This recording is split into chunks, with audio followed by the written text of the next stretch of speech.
ሰላም ሰላም ቤተሰብ እንዴት ናችሁ? ደህና ናችሁ? እኔ ደህና ነኝ፣ እግዚአብሔር ይመስገን። ቲጂ ሙያ የለኝም ስላችሁ ደግሞ ሙያ ምንም የለኝም፣ ዜሮ ነኝ ያልኳችሁ እንዳይመስላችሁ። ይሄን ወረቀት ታውቃላችሁ? ይሄ አንድ ከግሩባችን እየጠቀለለች ቪዲዮ ላይ ስትለቀቻለሁ ማለት ነው።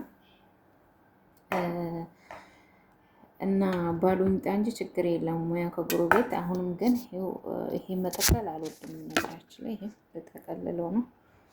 ግን እንደዚህ የሚቀርጸኝ ሰው ቢኖር ብሎኝ ለከስልክ ራሱ መቀመጫ አለው።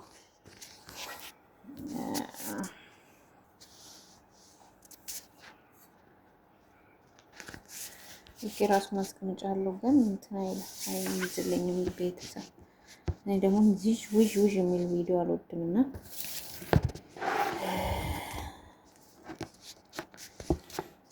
እና ይሄን ይመስላል። ይሄንን ተቀለላለሁኝ፣ ግን በስጋ አይደለም በአትክልት ነው። በነገራችን ላይ እናንተ ሰዎች እኛ ሀገር የለም ነገር። አሁንማ እኔ መርካቶ አንድ ቀን እንትን ምን መሰላችሁ የእንትን ልብስ ለብስ ብጥስጥስ ያለ ይውላችሁ የማዳም ቅመሞች መርካቶ ስትሄዱ ማለት ነው። ብጥስጥስ ነገሩ እዚህ ላይ አናወራ፣ ቆይ በውስጥ እናወራ፣ አሪፍ ነው። በውስጥ አወራችኋለሁ።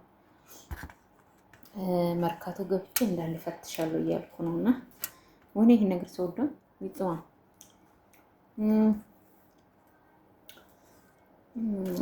ታውቃላችሁ። ይሄ ወረቀት መጠቅለል በጣም ነው የምጠላው። በተለይ ደግሞ በጣም መጠቅለላለሁ እችላለሁ፣ ግን በተለይ ደግሞ ኩሳውን መጉርጉር፣ ይሄ ኩሳ መጉርጉር እኔ የአረብ ሀገር ቅመም እኮ እንደው አገራው ሁሉም ነገር ቢኖር እኮ ምን የመሰለ ሆቴል ቤትን ከፍት ነበር። ታዲያ ነው አገሉ ሀገራችን ስንሰራ አሰሩን፣ ስንበላ አስበሉን። ብቻ እባካችሁ እስቲ ጸልዩልን። ሀገራችን በጣም ትልቅ እንትን ይጎለዋል። እንደዚህ ለፍታችሁ ገብታችሁ ለስራ ብትሉ አያሰራችሁም እና በጣም ችግር ነው ሀገራችን እና በጣም አስቸጋሪ ነው የኛ ሀገር ኑሮ እላችኋለሁ። ለማንኛውም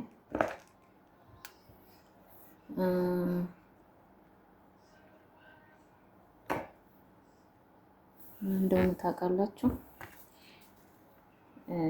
የሆነ ታሪክ ላወራላችሁ። የሆነ ሰውዬ አወራዋለሁ በስልክ ትምህርት እንድትወስዱ ነው የምነግራችሁ ቤተሰብ። እሺ የሆነ ሰውዬ ዝም ብለን የግሩፕ አሁን ዝም ብሎ ግሩፕ አለ አይደል? እንትን እናሰለጥናለን እናስተምራለን የሚሉ ቲክቶክ ላይም ቁጭ ብሎ በውስጥ ቴሌግራም ግቡ የሚላችሁ አለ። እሱ ላይ ነው የተገናኘ ነው ይሄ ሰውዬ ማለት ነው። ስሙን አልጠቅስላችሁ።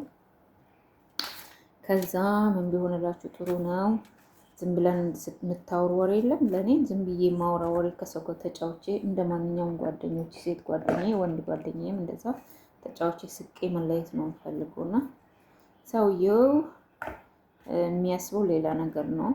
ከዛ ወድሻለሁ እንደዚህ አርግሻለሁ ይላል ማለት ነው ሰውየው። እኔ ግን አሹፌ ቀልጄበት ልክ ልኩንም ነገሬ ይዘጋዋለሁ ማለት ነው። እኔ ስለማልፈልገው እንደዚያን ነገር ማውራት ስለማልፈልግ ከዛ ምን ቢሆን ጥሩ ነው። አንድ ጊዜ ፀጉር ቤት ልከፍት ነውና 50 ሺህ እቃ ማስገቢያ በማሽን 50 ሺህ አሉኝና እቃ ማስገቢያ በማሽን አላለኝም። ከዛ ሙልጭ አርጌ እግዚአብሔር ምስክሬን ሙልጭ አርጌ ነው አጥቤ ያሰጠሁት ማለት ነው። ከዛ አጥቤ ያስጥቼላችሁ ብሎክ አላልኩትም። ከዛ ትምህርት ይወስዳል ብዬ ዝም አልኩት። ብሎክም አላልኩትም ምን አገባኝ ያውራ ብዬ ማለት ነው። እኔ ነኝ ጥፋተኛ፣ ብሎክ ያለማድረግ ጥፋተኛ ነሽ ብላችሁ ኮሜንት ላይ አስቀምጡልኝ ቤተሰብ። ግሩፕ ላይ አወራቸዋለሁ። በነገራችን ላይ በስራ ብቻ ነው እንጂ ብዙ ጊዜ አናወራ፣ በስራ ብቻ ነው የምናወራና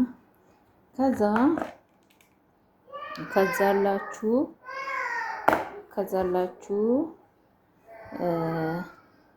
እሺ ብሎ ያንን ስድብ ተቀብሎ ዝም ብሎላችኋል። አሁን የመንግስት ሰራተኛ ነው። አሁን አሁን ግን የሴትዮ እህቷ ልጅ እያለቀሰች ነው። አሁን እንዴት ነው እችላለሁ? ቤተሰብ እስቲ እችላለሁ። ይኸውልኝ አሁን ምን ብል ጥሩ ነው። ከዛ ቤተሰቦችን ካየሁ 8 ዓመት 9 ዓመት ሆኖኛል እና ብር ላክልኝ አለ። ጉርስ ነው ብቻ ብር ላክልኝ ብሎ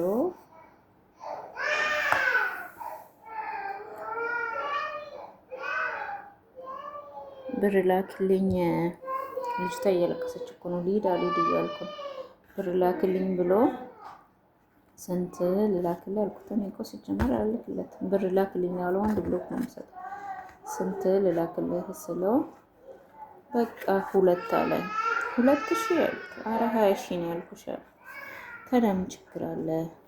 እኔ 2000 እንደውም በጣም የምፈልገው አሁን በጣም ፈልጋለሁ። ደሞዜ ስላልደረሰኝ ነው እንጂ 2000 በዚህ ባንክ አስገባልኝ በጣም አስቸኳይ ነው እና 22,000 ልክልሃለሁ አልኩት። ምን ብለኝ ጥሩ ነው ንግድ ባንክ የለኝም ማለት ከዛ እኔ ደግሞ ታዲያ ንግድ ባንክ ከሌለ በምንድን ነው ንግድ ባንክ እኔ ስምልክልህ አልኩት። ኧረ አለኝ እኮ ደሞዝ የምወስድበት ግን ንግድ ባንክ ላይ ብር የለኝም ማለት ትምህርቱ ሰዱከን ከዛ አላችሁ አሁን 2000 እስኪ ያስገባ እየጠበቅኩ ነው። እኔ አጻተኛ ነኝ፣ እሱ ነው ሌባ፣ እኔ ነኝ ሌባ። እየጠበቅኩኝ ነው፣ እሱ ማስገባ።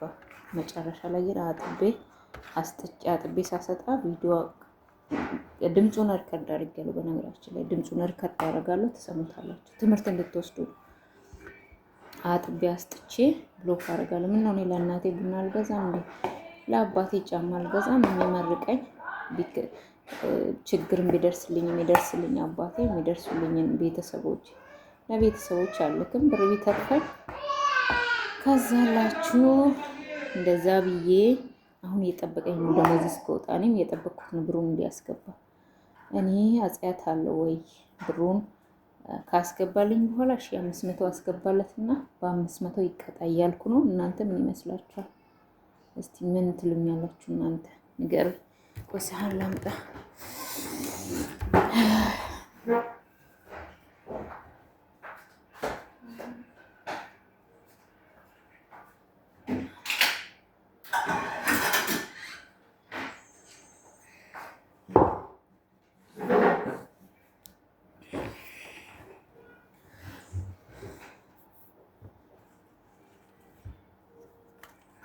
እና እንደዛ ብዬ እንዴት ነው ሙያ ይታይላችሁ ስላሳያችሁ ወደ ይኸው እችላለሁ። ጎበዝ ነኝ፣ ባለሙያ ነኝ።